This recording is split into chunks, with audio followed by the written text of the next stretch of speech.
Thanks for joining us here on THV 11 News at noon. I'm Michael Aaron in the Weather Center with meteorologist Nathan Scott. Things are already firing up out there. Of course, part of the state, or a large chunk of the state, is under a tornado watch this afternoon. Michael, we're talking about the threat of severe weather for most of Arkansas out there this afternoon, and we've already seen some stormy conditions across. Seem like I'm like, you go be in the corner a little more. Yeah. Because that's not what I'm trying to Sure.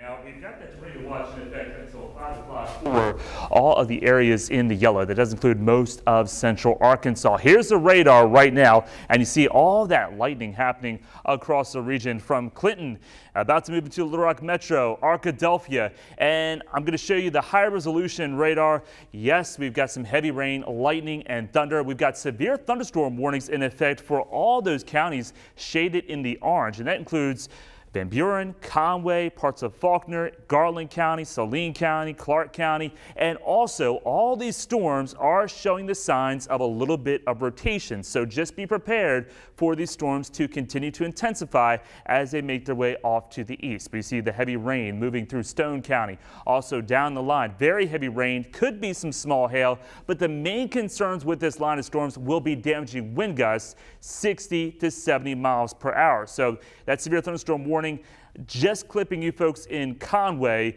It's made its way through Perryville, but here's where the highest wind gusts are located right now, moving over Perryville, where you see that brighter blue, and that's going to be moving from Perry County into parts of Faulkner County. Right along where you see that bright blue, you can see wind gusts of 60, maybe as high as 70 miles per hour. This could be a situation throughout the day. The highest risk of severe weather, here's the latest from the Storm Prediction Center now, is going to be for the eastern third of the state. That's because the atmosphere is still very ripe.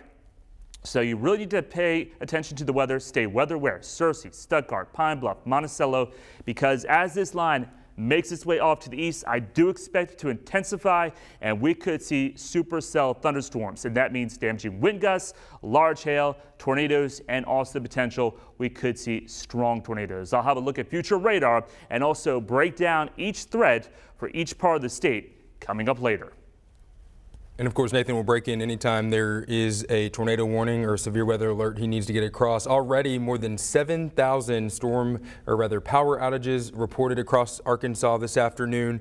About 1,100 of those are in Hempstead County, another 1,100 or so in Perry County, and 1,000 in Pope County. So we'll keep an eye on that. And with all the severe weather we're having, it's important to know when you need to take cover if severe weather comes your way. So make sure you have the THV 11 app downloaded on your phone. You can get the latest severe weather alerts, radar, and our live weather coverage. It's free to download from the App Store and Google Play. Let's take a look at some storm damage from above Faulkner County now. The National Weather Service confirms this is damage from one of 4 tornadoes that touched down in Arkansas on Monday night. All were rated EF1. Mayflower fire officials spent Tuesday surveying damage. No one was hurt, but there's a lot of structural damage that includes windows knocked out and trees down around Lake Conway. Another EF1 tornado hit in Logan County in western Arkansas on Monday night. We're getting a look at the damage in the town of Scranton now. Just like in Faulkner County, thankfully no one was hurt. However, the scenes look similar with trees down, windows blown out, and metal tossed everywhere. A few homes were damaged along with some outbuildings. The man who lives on this property says there was an immediate outpouring of support. Within 5 minutes, New Blaine Fire Department, Scranton Fire Department, everyone was out here clearing away so I can get out my driveway, and they just all come together. The road was just completely full of people helping. 2 other EF1 tornadoes were confirmed in Sebastian and Franklin counties. New into the THV 11 newsroom, Lone Oak Public Schools will close early this afternoon because of the severe weather threat. Pre-K will dismiss at 12:35, primary at 1 o'clock, elementary and middle schools at 1:10, and high school will dismiss at 1:20. Community safe rooms will open at 1:30 this afternoon. Officials there in Lone Oak determine on a case-by-case basis whether to open the shelter before tornado sirens go off or at the same time. Fire Chief Justin Wittenberg is in charge of the city's siren system. He says if they unlock the doors simultaneously, it usually buys people enough time to drive over. 15 to 20 minutes if we can. Now, weather's unpredictable. It may be less than that, and that's why you need to practice seeking shelter in your own home. Again, the Lone Oak shelter will open at 1:30 this afternoon, so it's ready to go in the event of a weather emergency. Some other county emergency managers tell us their tornado shelters automatically unlock once the tornado sirens go off. However, every city and every county is different. One place you will not hear a tornado siren this week is in part of Conway. The outdoor warning siren near Fire Station 5 is not working this week.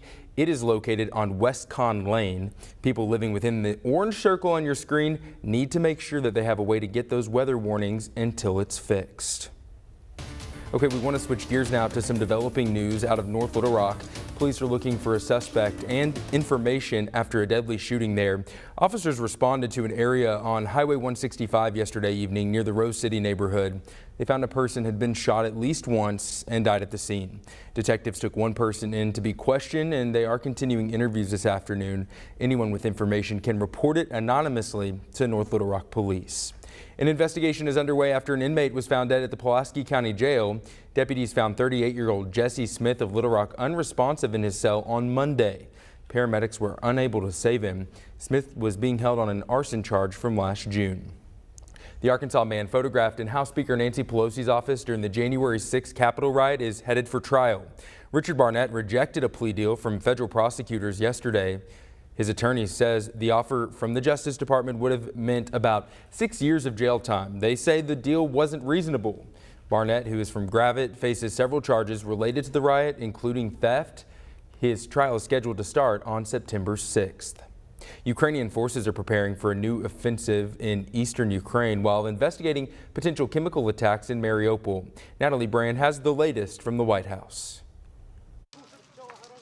Russian shelling hit another residential neighborhood in Ukraine, this time in Kharkiv, as the bombardment of the eastern city continues.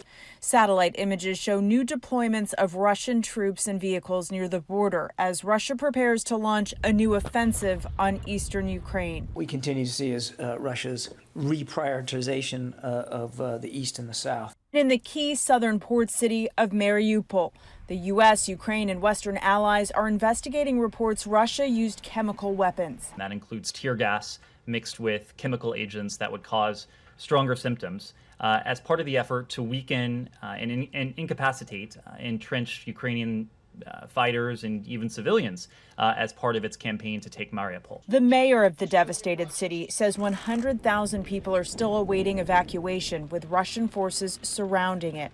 As the U.S. assists international partners in investigating war crimes, President Biden on Tuesday for the first time called Russian President Vladimir Putin's actions genocide.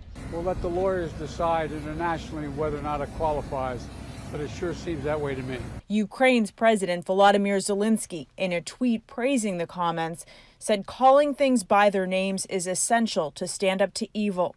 He also said the country urgently needs more heavy weapons. A U.S. defense official says the president is expected to sign off soon on an additional $750 million in military aid. Natalie Brandt, CBS News, the White House. CBS News has learned the specifics of the defense aid package are still being negotiated, but the president is expected to give his okay within the next 24 to 48 hours.